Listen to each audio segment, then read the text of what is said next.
Bonjour, bonjour à tous, bienvenue sur CNews et sur Europe 1. Bonjour Gilles Kepel. Bonjour. Vous êtes professeur des universités, spécialiste du monde arabe. Voici votre dernier livre qui vient de sortir, Le bouleversement du monde, l'après 7 octobre aux éditions Plomb. C'est votre grand rendez-vous ce dimanche, à une semaine des 1 an du 7 octobre. L'armée israélienne a frappé un coup en éliminant le chef du Hezbollah, Hassan Nasrallah, au sud de Beyrouth, dans une frappe vendredi soir. Ce matin, les avions israéliens continuent les raids au Liban pour viser des positions du Hezbollah, ce mouvement terroriste. L'Iran réclame une réunion du Conseil de sécurité de l'ONU. L'ayatollah Khamenei décrète, lui, 5 jours de deuil. Avec vous, ce matin, nous allons faire le point et envisager toutes les options, celle d'un conflit régional, celle d'une guerre totale, sachant qu'Israël est en train de gagner la guerre pour sa survie. Plus généralement aussi, doit-on s'attendre à des temps très durs pour l'Occident? Je reprends là les mots du général Burkhardt. Il y a un mois, le chef d'état-major des armées qui avait surpris. Était-il dans le vrai? Avait-il des informations? Pour vous interroger avec moi ce matin, Stéphane Dupont du journal Les Échos. Bonjour Stéphane. Bonjour. Et Mathieu Bocoté. Bonjour Mathieu. Bonjour. Ce matin, Israël continue de frapper, on l'a vu dans le journal, des cibles du Hezbollah au Liban. L'Iran appelle à une réunion d'urgence du Conseil de sécurité de l'ONU. La France appelle à la cessation immédiate des frappes israéliennes au Liban. Les États-Unis appellent au calme, mais Kamala Harris a dit qu'Hassan Nasrallah était un terroriste avec du sang sur les mains. Moscou condamne fermement. La Chine est profondément inquiète. Les positions internationales divergent sur cette question. Est-ce que c'est grave, Gilles Kepel? La divergence des positions internationales, malheureusement, reflète ce qu'on a vu à l'Assemblée générale de l'ONU la semaine dernière, qui était pitoyable et qui a montré, c'est un peu ce que j'essaye d'expliquer avec ce titre du bouleversement du monde, que les grandes institutions qui ont été créées après la fin de la Seconde Guerre mondiale, l'ONU, créée en octobre 1945 à San Francisco, aujourd'hui ne sont plus pertinentes pour gérer le monde tel qu'il est, d'une certaine manière, accouché dans le chaos à partir de ce point de cristallisation qu'a été le 7 octobre 2023. Et les positions que vous venez d'énumérer, un peu comme un inventaire à la Prévert, d'une certaine manière, en témoignent. Les États-Unis, le premier, qui étaient, après la chute de l'URSS et la chute du mur de Berlin le 9 novembre 1989, d'une certaine manière, ce qu'Hubert Védrine appelait autrefois l'hyperpuissance, sont aujourd'hui dans un état d'apesanteur dont, du reste, profite Benjamin Netanyahou pour mener sa politique sans être bridé par un surmoi américain, si je puis utiliser un terme de psychanalyse, puisque la Maison-Blanche, il n'y a plus personne dedans. Biden peut parler comme nous tous pouvons parler, mais ça n'a plus d'efficacité. Il a jeté l'éponge. Et quant à Mme Harris et M. Trump, ils pèsent au trébuchet chacune de leurs déclarations de peur d'aliéner tel ou tel segment de leur électorat, avec ce changement incroyable que traditionnellement les campagnes électorales américaines en politique étrangère, qui n'était jamais l'enjeu, devant le représentant des Échos ici, je prononcerai cette fameuse parole. It's the economy stupid. C'est l'économie. C'est Clinton qui avait dit ça. Voilà, c'est ça, oui. C'est le prix du panier de la ménagère, les salaires qui comptent. Là, pour la première fois, les enjeux internationaux se sont invités dans la politique américaine, comme dans la politique française, la politique britannique, au travers des élections qui ont eu dans nos pays tout récemment. Et traditionnellement, en politique étrangère, le candidat démocrate et le candidat républicain rivalisaient dans le soutien à Israël. Aujourd'hui, c'est beaucoup plus compliqué, avec notamment ce système particulièrement chinois, si j'ose dire, des grands électeurs, où, toutes choses égales par ailleurs, dans un État comme le Michigan, où il y a une population d'origine arabe très importante, et notamment des Libanais, parmi lesquels pas mal de chiites, où la voix du Hezbollah se fait entendre. Je ne veux pas dire que c'est le Hezbollah qui va décider de l'élection politique américaine, mais en tout cas, on est dans un monde qui est bouleversé. Oui, Monsieur Kepel, Pierre de Villeneuve a listé un peu toutes les réactions internationales de ces derniers jours. Comment jugez-vous la réaction de la France? On a entendu le ministre des Affaires étrangères hier, Jean-Noël Barrot, qui parle qu'il faut arrêter les raids, demande à Israël d'arrêter les raids sur le Liban. On n'a pas entendu Emmanuel Macron. Michel Barnier a eu quelques phrases hier lors d'un déplacement. Il pensait aux compatriotes français au Liban. Mais ça se limite à ça. C'est assez réducteur.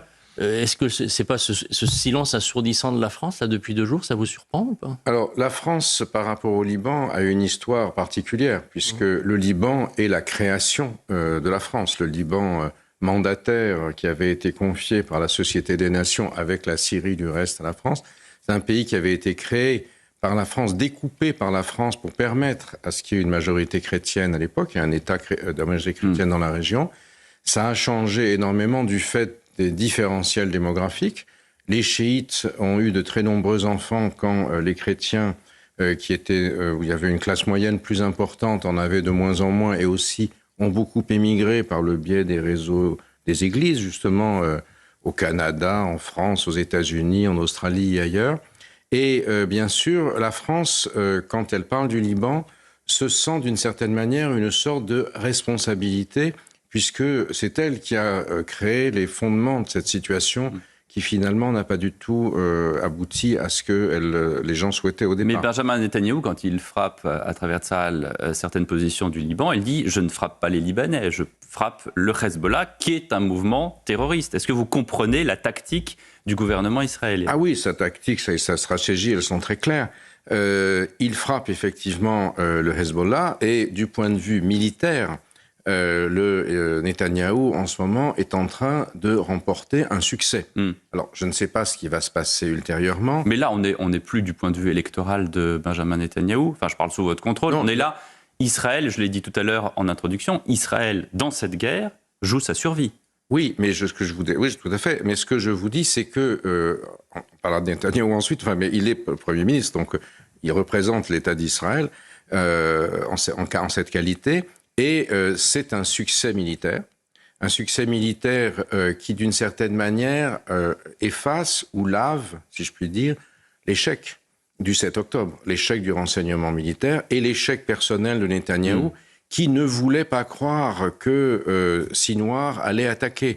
Sinwar qu'il avait fait libérer après 22 ans de prison, pensant un peu comme le Kaiser en voyant Lénine en Russie, en train blindé lors de la Première Guerre mondiale, ça ferait péter le système tsariste. Effectivement, ça l'a fait péter. Et ensuite, il y a eu la révolution bolchevique. Et donc, il s'est un peu pris à ce piège-là. Mais aujourd'hui, si vous voulez, il y a bien sûr un ciblage. Ce sera quelque chose qui restera dans les annales de la guerre moderne. Depuis les explosions des pagers ou des pagers, en italien on dit cerca persone, c'est-à-dire ceux qui cherchent les personnes, qui est parfaitement défini, qui a détruit tous les cadres moyens militaires du Hezbollah, qui ont cru qu'on les convoquait, qui ont perdu un œil, une main, l'intestin et autres, et qui du coup n'étaient pas là quand l'offensive a eu lieu pour répliquer, jusqu'à ces frappes ultra ciblées qui ont abouti, on en reparlera tout à l'heure, jusqu'à la liquidation de Nasrallah lui-même. Oui. Ce qui pose d'énormes questions sur lesquelles je vous donnerai mes hypothèses qui seront à vérifier. Frappe sur 5 immeubles. Voilà. Et donc tout ça, j'étais un quartier que je connais bien parce que je suis allé dans ces sous-sols du Hezbollah autrefois pour rencontrer non pas Nasrallah lui-même, mais son adjoint Naïm Kassem, qui, à ma connaissance, n'est pas touché. Donc il doit être probablement le nouveau patron du Hezbollah. Et donc... tout ça a eu pour conséquence que, bien sûr, il y a la destruction militaire de l'appareil du Hezbollah, ce qui est très important en termes géopolitiques, y compris parce qu'elle a affaibli considérablement l'Iran, dont c'était le fer de lance, si vous voulez.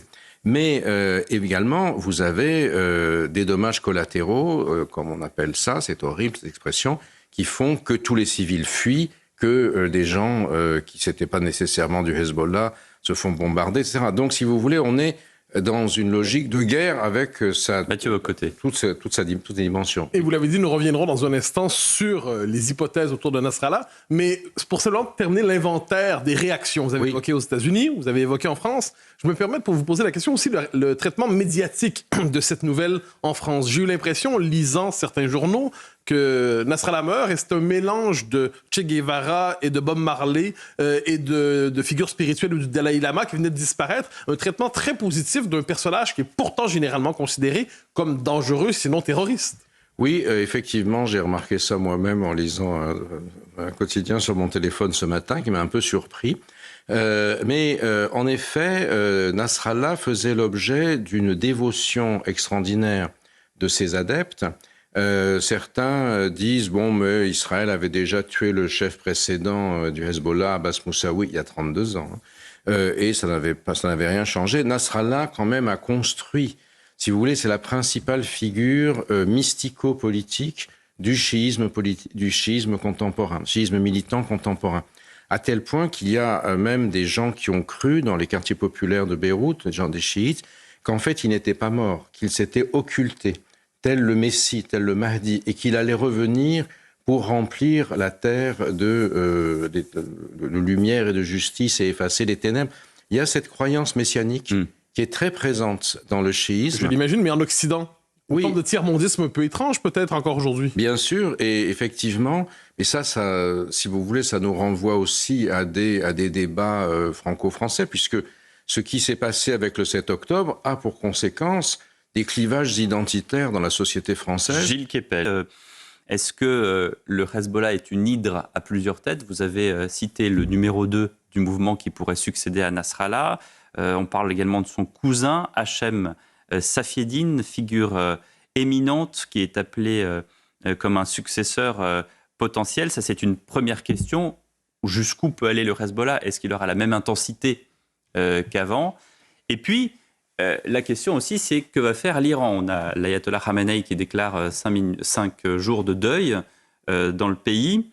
Et en attendant, alors est-ce que c'est une décision que j'appelle de surface ? L'Iran demande la réunion du Conseil de sécurité de l'ONU. Mais en même temps, il dit que la ligne Nasrallah se poursuivra et son objectif sacré sera réalisé avec la libération d'Al-Quds, avec la libération de Jérusalem. Donc c'est un peu ambivalent. Ce sont des propos très maximalistes et dont la profusion même conduit à la confusion la plus totale.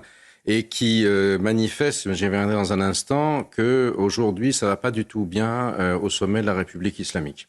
L'assassinat ou la mort accidentelle, c'est selon de l'ancien président dans un accident d'hélicoptère.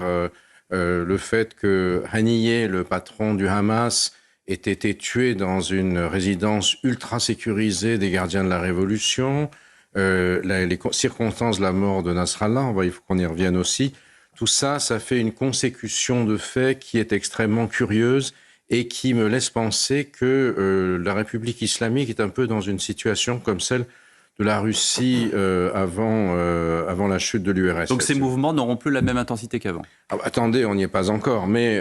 Votre diagnostic ? Aujourd'hui, oui, si c'est le cas, oui, évidemment, parce qu'il me semble que l'Iran, bien sûr, par-delà la dimension du schisme politique exacerbé, il y a dessous une identité persane extrêmement forte et que si une partie, y compris dans l'establishment militaro-politique iranien au sommet, des responsables estiment que la politique des mollahs les amène dans le mur et que, en conséquence, l'Iran va s'effondrer, va être dépecé par ses ennemis, ils sont prêts à jeter les mollahs par la poubelle. Et à changer de stratégie. Ouais, l'Iran ne va pas répliquer, parce que même après la mort de Haniyeh, ils avaient promis ils ont annoncé la fin du monde. Il ne s'est rien passé. Et là, vous pensez qu'après l'élimination de Nasrallah, ça va être pareil ? Les mesures que Pierre de Villeneuve vient d'annoncer, telles que préconisées par Khamenei, qui vont dans tous les sens, ne donnent pas le sentiment qu'ils sont en ordre de bataille. Vous savez, moi, mon hypothèse, que j'explique ça en détail dans le livre,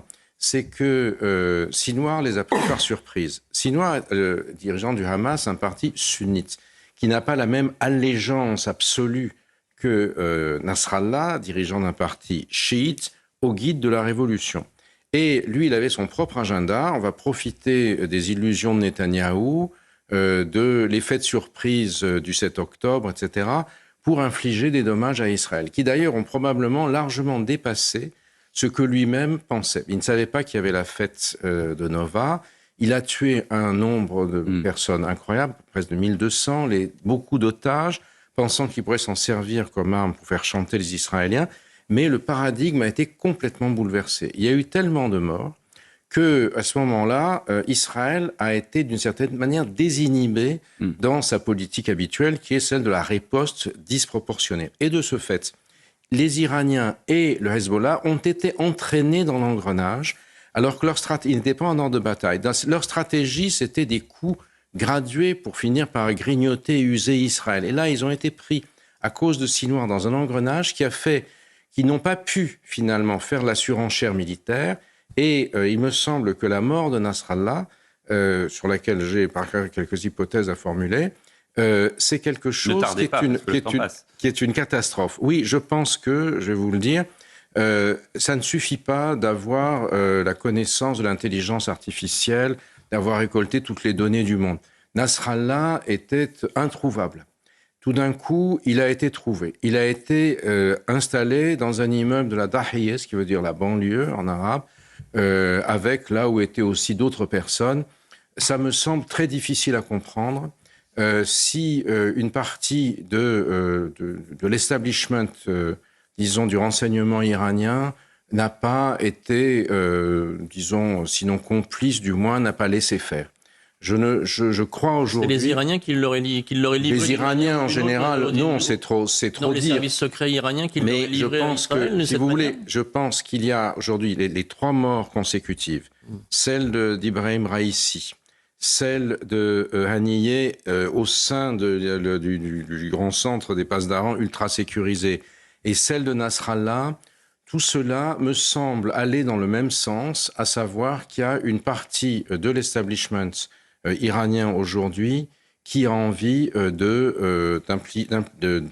d'influer de manière différente la politique de la République islamique. Mais justement, revenons sur l'Iran un instant. Vous dites il est possible qu'aujourd'hui l'Iran soit dans une situation semblable à celle de la Russie avant la chute de l'URSS. À quoi pourrait ressembler la chute du régime des Mollahs?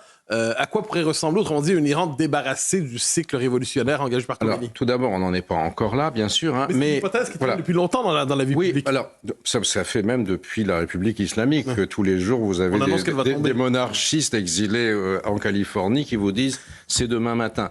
Là, il y a quand même qu'on appellerait au Québec un game changer, c'est-à-dire il y a quelque chose qui a bougé. Qui parle français au Québec. Oui, pareil. C'est pas dire ça. C'est pour le taquiner. Non, et donc, merci pour la taquinerie. Et donc, ça le fait pas du tout rire. Bon, et donc, qui fait que la mort de Nasrallah, c'est quelque chose d'énorme, parce que il faut bien voir à quoi servait le parti de Dieu, le Hezbollah, c'est ce que ça veut dire en arabe.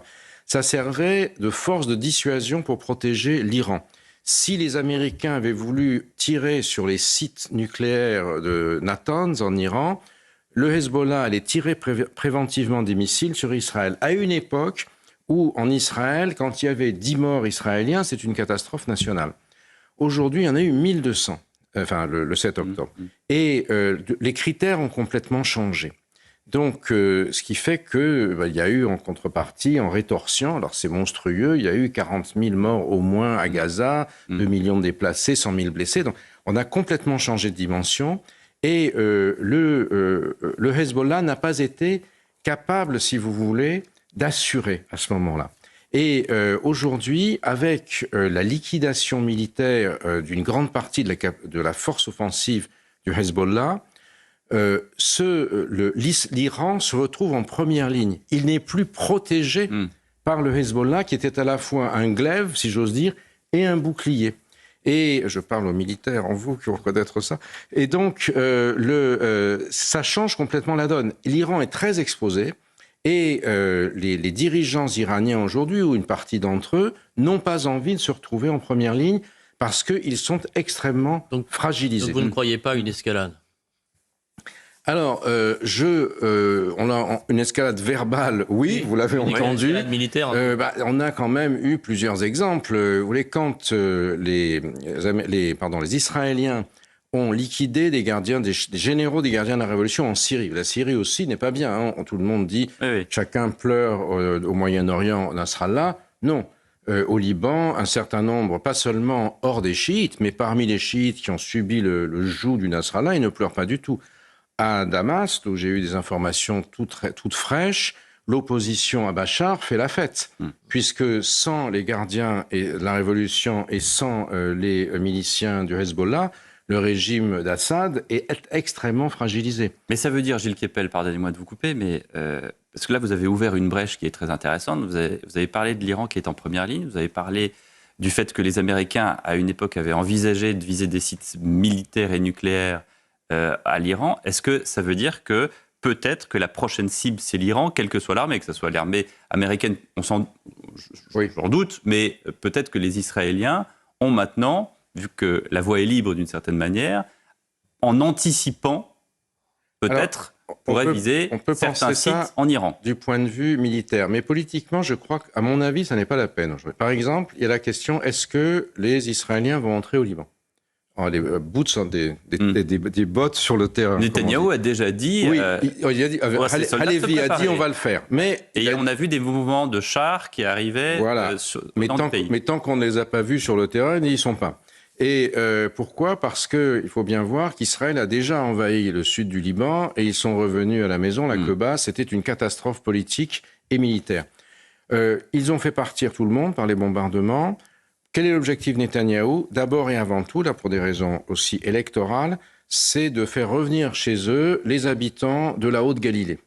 Donc, vu ce qui a été infligé au Hezbollah pour l'instant, je ne suis pas sûr qu'ils aient besoin de subir les réactions des gens qui seraient opposés à ce que les troupes soient arrivées. De la même manière, casser le Hezbollah, ça évite de taper sur l'Iran. Et ça évite du risque. Regardez la chute de l'URSS. Il n'a pas été besoin d'envoyer des missiles balistiques sur Moscou.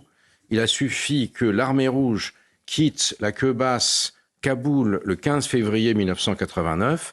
C'était devenu un tigre de papier. Et le 9 novembre suivant, le mur de Berlin est tombé. Vous voyez ? Et donc, c'est un peu... pour ça que il me semble que la comparaison, en tout cas comme hypothèse de travail, est intéressante. Maintenant, je ne fais pas partie des renseignements israéliens, ni iraniens, ni français, ni autres. Je n'ai pas la source, et de toute façon, ces gens ne parlent pas. Tout ce que je peux vous dire simplement, le seul que j'ai rencontré vraiment, c'est Naïm Qassem, le numéro 2 du Hezbollah. Il y a quelques années, j'avais écrit un livre et que je voulais en discuter avec lui. Il m'a reçu dans un endroit au fond de... Et qu'est-ce qu'il vous a dit en 10 secondes ? Alors j'ai oublié, c'était pas très intéressant de toute façon. Mais en tout cas, ce que je peux vous dire, c'est qu'il n'a pas le charisme de Nasrallah. Et son cousin, Safi Eddin, je ne le connais pas, mais s'il était aussi charismatique, ça se saurait. Donc là, c'est une perte aussi, pas seulement militaire, en termes, il n'y a plus le bouclier qui protège l'Iran, mais aussi en termes de capacité. C'était la voie arabe de l'axe de la résistance. On parlait tout à l'heure de la stratégie de Benjamin Netanyahou, qui d'ailleurs a surpris certaines organisations terroristes, dont le Hezbollah et le Hamas. Vous disiez que peut-être qu'on n'avait pas envisagé une telle intensité. Israël joue sa survie, on l'a dit. Israël riposte et ne mène pas la guerre, puisqu'il riposte au pogrom du 7 octobre. Il y a deux ennemis frontaux, le Hezbollah, le Hamas, et puis il y a les otages. La question centrale, c'est la libération, on appelle, de nos voeux également sur CNews quotidiennement, la libération des 101 otages. Que deviennent-ils et quelles données constituent-ils aujourd'hui dans ce contexte ? Alors, sur les 101, probablement, bon nombre ne sont plus de ce monde, comme l'indiquent les sources israéliennes. Pour ce qui est de la guerre elle-même, je crois que le Premier ministre israélien a considéré que les otages ne devaient pas être pris en considération dans sa stratégie. Il en a libéré un certain nombre, quelques-uns de manière très spectaculaire, vous vous souvenez, il y a un peu plus d'un mois, mais il a refusé de se laisser prendre dans cette logique qui était celle de la négociation qu'avait voulu M. Biden le 31 mai, à savoir on libère les otages en échange de concessions d'Israël. Pour lui, ça, c'était la défaite.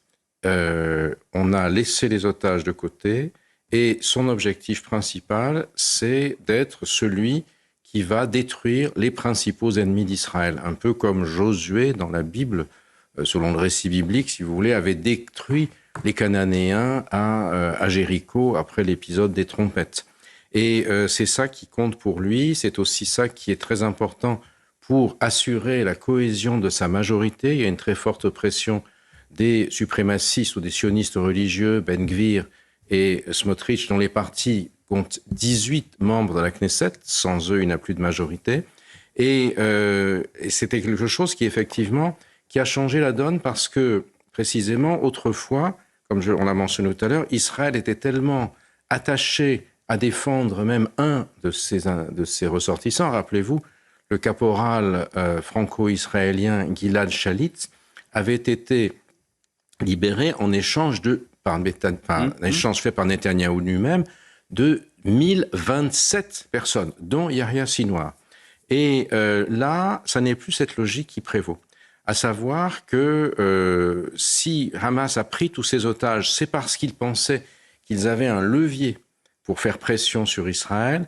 Or, le changement de paradigme, si vous voulez, qui s'est produit avec le 7 octobre, fait que ça n'a plus la même pertinence. Les appels au cessez-le-feu qui ont été lancés récemment là, par les États-Unis et par la France n'ont aucune chance d'aboutir. Israël n'acceptera jamais des cessez-le-feu en contrepartie d'une libération des otages. Non, je ne pense pas que ce soit le cas. Je pense que le gouvernement israélien a décidé que la seule chose qu'il pouvait faire, c'était une stratégie de victoire éclair, et c'est profitant d'une certaine manière, mettant à profit le fait qu'il n'y a plus de pilotes dans l'avion américain, si je puis dire. Et c'est ça qui explique, en tout cas, ce qui s'est passé au Liban, le type de stratégie et d'offensive au Liban qui, pour l'instant, du point de vue militaire, d'une certaine manière, s'est déroulé selon les plans, qui a permis de laver non seulement l'échec du mois de l'année dernière, mais on est en ce moment pendant les fêtes juives de Kippour. Et le terme de Kippour au Moyen-Orient, c'était la guerre de Kippour. C'était le rappel d'une défaite israélienne les Israéliens ont été surpris par les armées égyptiennes et syriennes, avant qu'après il y ait une contre-offensive victorieuse. Et là, tout d'un coup, pour Netanyahou, il est celui qui renverse la signification de Kippour. Kippour, ça veut dire le moment où moi, Netanyahou, réussi à décapiter le Hezbollah et liquider son chef. Alors, vous avez évoqué, dans la première partie de l'émission, l'appui des États-Unis à Israël, par exemple. Longtemps, il y avait une forme de consensus très fort. Or, vous avez évoqué l'État du Michigan, par exemple, où au Michigan, une communauté arabe de plus en plus présente entraîne le Parti démocrate à changer, en fait, à intégrer cette donnée-là dans la vision de la politique étrangère américaine. Est-ce qu'on peut dire que le basculement démographique de l'Occident qu'on connaît aujourd'hui, à coup de vagues migratoires, est-ce que ça risque à terme de changer la nature de la relation entre le monde occidental et Israël? Oui, bien évidemment, comme on le voit aussi en France, au Royaume-Uni ou ailleurs.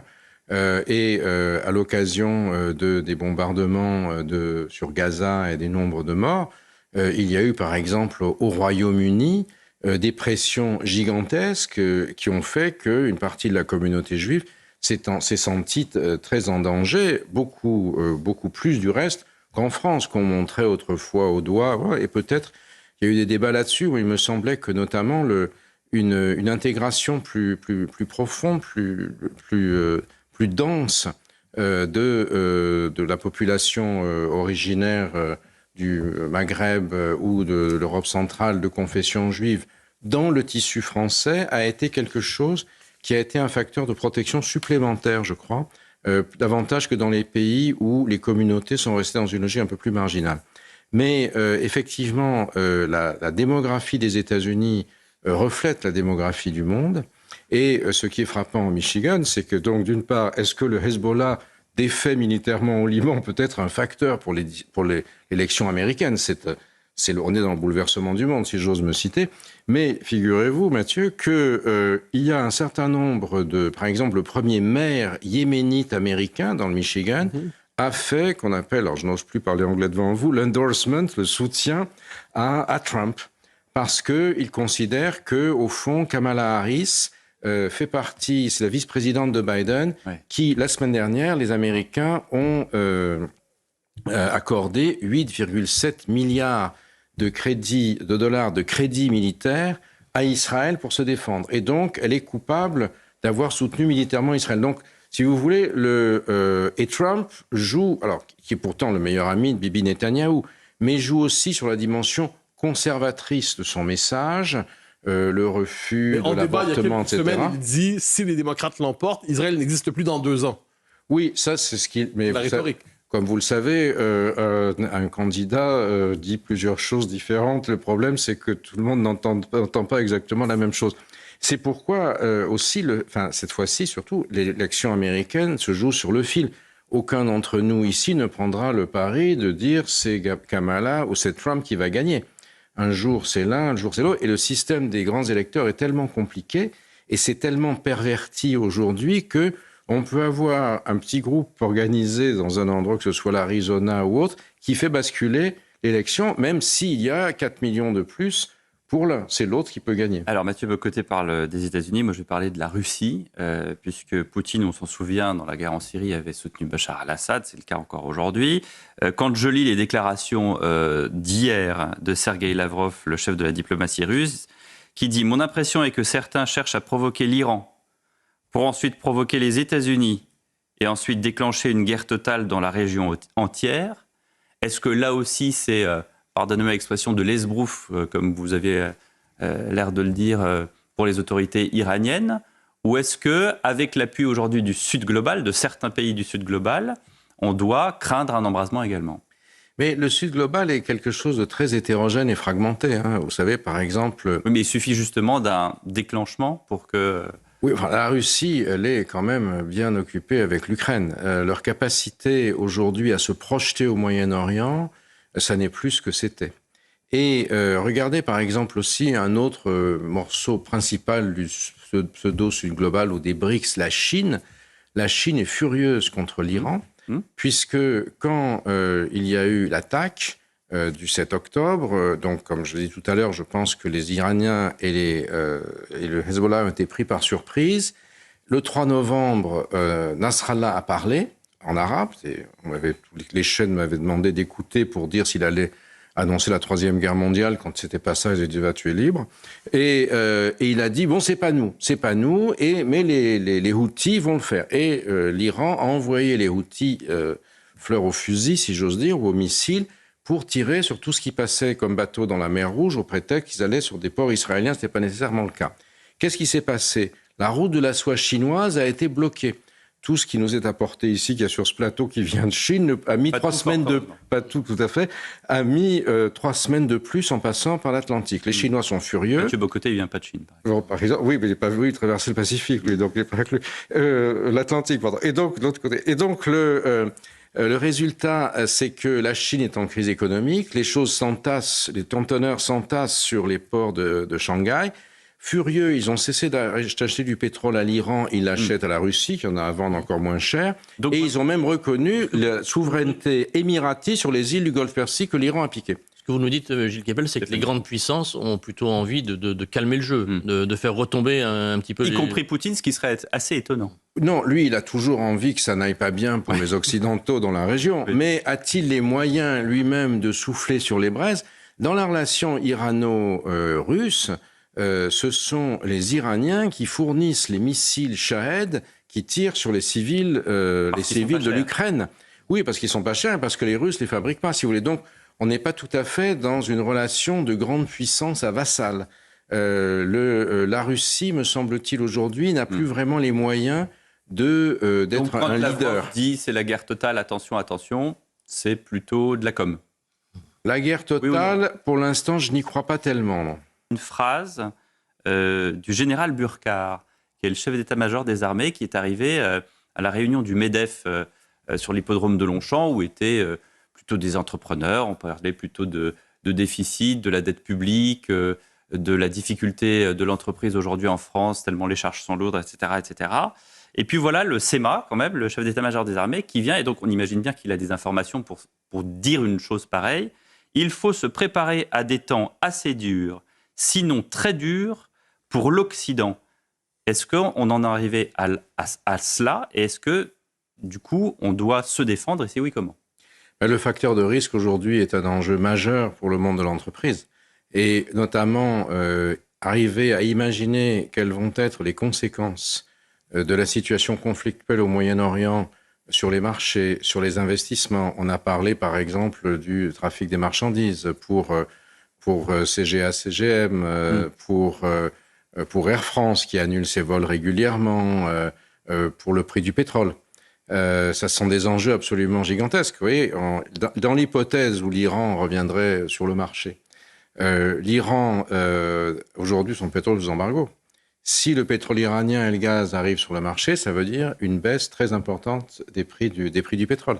Ça bouleverse complètement l'économie mondiale, etc., etc. Donc, effectivement, aujourd'hui, le risque politique, alors dans sa version terroriste, mais aussi dans la version de la belligérance entre États, l'interruption des flux traditionnels, c'est un enjeu fondamental. Pour la Chine, oui, je vous l'ai dit tout à l'heure, la Chine est furieuse contre la décision iranienne d'envoyer les Houthis pour tirer sur les bateaux qui Mais passent au-delà en des mer Rouge. marchés, est-ce qu'on ne vit pas dans une époque... Tout à l'heure, on voyait dans le journal ce cas de la rixe au marteau Oui. dans un lycée.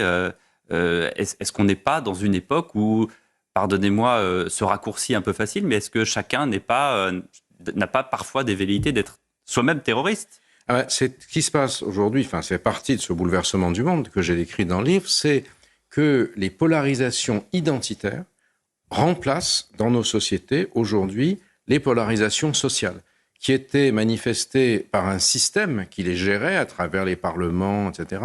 L'opposition entre la droite et la gauche, pour aller vite, qui était reflétée sur la planète par l'opposition entre l'Est et l'Ouest.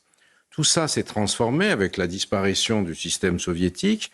Aujourd'hui, vous avez, que ce soit aux États-Unis, au Royaume-Uni, en France, des polarisations identitaires fortes. Dans notre système français, vous avez d'un côté le pôle mélenchoniste qui a attiré autour de lui une gauche qui est, vous savez, Laurent Geoffrin, appelle le Parti socialiste le Parti soumis, PS et Parti soumis.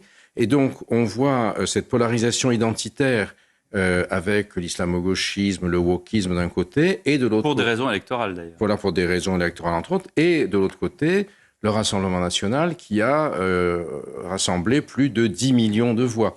Et au milieu, nous avons notre gouvernement qui flotte. Et, vu l'âge que j'ai, je n'ai jamais vu une situation pareille où un gouvernement de la République est simplement dans l'attente de savoir s'il va pouvoir ne pas être censuré dans la Ve République. Quelle peut être aujourd'hui l'onde de choc de l'élimination de Nasrallah au Liban en France, sur la politique française? Est-ce qu'il faut craindre un regain d'attentats ou un regain de violence contre la communauté juive comme on en a connu depuis un an? Est-ce que ça va avoir un effet chez nous, en France? Bruno Retailleau demande une vigilance des préfets à l'approche du 7 octobre, d'ailleurs. Oui, bien évidemment, parce que c'est un moment d'expression de toutes les frustrations. Vous voyez, cet été, je me trouvais du reste à Nîmes, puisque j'ai fait le pèlerinage de Saint-Gilles, du fait de mon prénom, au moment où un individu qui venait du quartier de Pisevin, ça ne s'invente pas, à Nîmes, est allé attaquer la synagogue de la Grande Motte, a essayé d'y mettre le feu. Bon, il était un maladroit absolu, il s'est fait repérer tout de suite, attrapé par des systèmes de police en France qui, quand même, quand ils sont dans le haut du spectre, sont d'une rapidité extraordinaire. Lui a été arrêté tout de suite. Le suspect du meurtre de la jeune Philippine a été arrêté avec une efficacité du fait de l'exploitation des téléphones. C'est remarquable. Donc, il faut aussi se rappeler ça, c'est-à-dire que nous avons en France une police qui, parce qu'elle a été aguerrie par la lutte contre Daesh sur notre territoire, est quand même dans une capacité de prévenir et de lutter contre ce terrorisme structurel. En revanche, le problème, c'est ce que j'ai appelé dans un autre livre le djihadisme d'atmosphère, c'est-à-dire le fait que des gens qui ne reçoivent pas d'ordre d'une hiérarchie, tout d'un coup, décident de passer à l'action. C'est ce qu'on a vu dans des lycées autrefois, quand Samuel Paty puis Dominique Bernard ont été attaqués au... Les services de renseignement savent quelque chose, parce qu'ils sont sur les dents tous les jours. Bien sûr, et ça, c'est tout à fait normal. En même temps, aujourd'hui, l'un des enjeux principaux du renseignement aujourd'hui, c'est la détection des signaux faibles. Et ça, puisque vous recevez, je crois, Nicolas Sarkozy demain à CNews pour lui poser la question, il a fermé les renseignements généraux. Et ça, c'est quelque chose dont on a beaucoup de mal à se remettre aujourd'hui. Alors, vous avez évoqué en tout début de l'émission l'idée que le système international tel qu'on l'a connu est un peu de l'après-guerre, l'ONU, est un peu déphasée dans le monde multipolaire qui est le nôtre avec la fin de l'hyperpuissance américaine. Donc, un déphasage entre le système et les réalités du monde.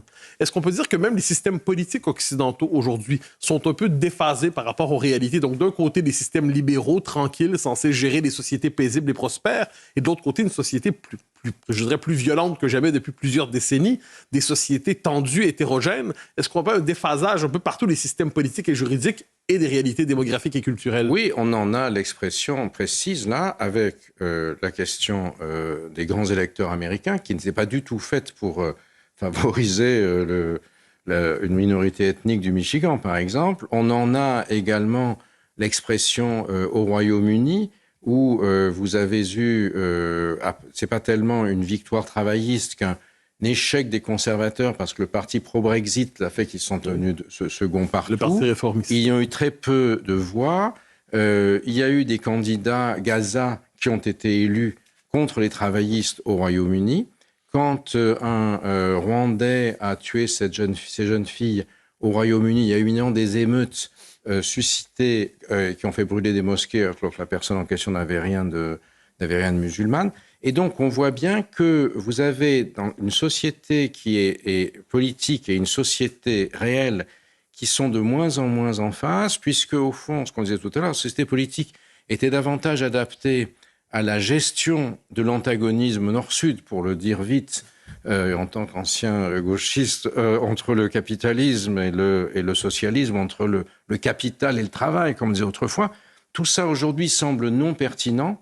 Et du coup, les polarisations identitaires dans la société qui se cristallisent autour des enjeux dont on a parlé sont particulièrement importantes, et elles ne sont pas traitées par le système politique institutionnel. Et c'est ça le grand défi de nos sociétés aujourd'hui. Merci. C'est le bouleversement du monde. Nous vous quittons sur ces paroles. C'est le bouleversement du monde et c'est le grand défi auquel il faut faire face. Merci beaucoup. Gilles Kepel, je rappelle le titre de votre livre, Le bouleversement du monde, l'après 7 octobre, qui vient de paraître aux éditions Plomb. Très bonne journée, très bonne suite sur CNews et sur Europe 1.